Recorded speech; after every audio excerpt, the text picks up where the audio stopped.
Virginia lived in quiet joy, yet her world was shattered when the Lord called her mother home. Her father, Giorgio Centurione, entered into a third marriage, leaving the young child alone to bear the weight of her secret sorrow. In the meantime, the household staff, acting upon her father's commands, sought to instill in her the conviction that a noble woman possesses no volition of her own, save for that of her father.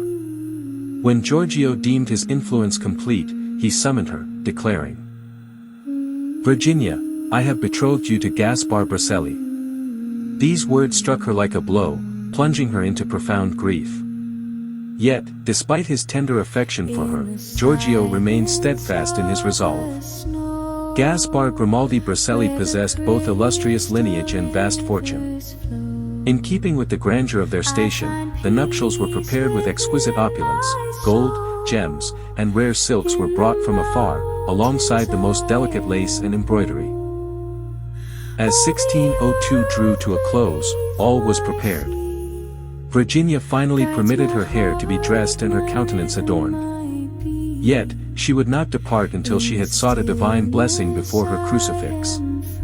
As she knelt, the voice of her beloved reached her, resonant and sorrowful, "Virginia, thou art forsaking me for a man." This divine reproach pierced her soul.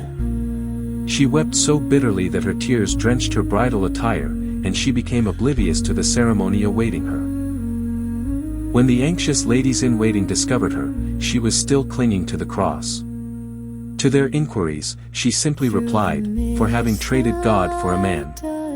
Lady Geronima Cattaneo de Marini attempted to console her by speaking of the sanctity of marriage. Then, with cool water, they cleansed her face, and the artifice of her cosmetics vanished away. To be continued in the third installment.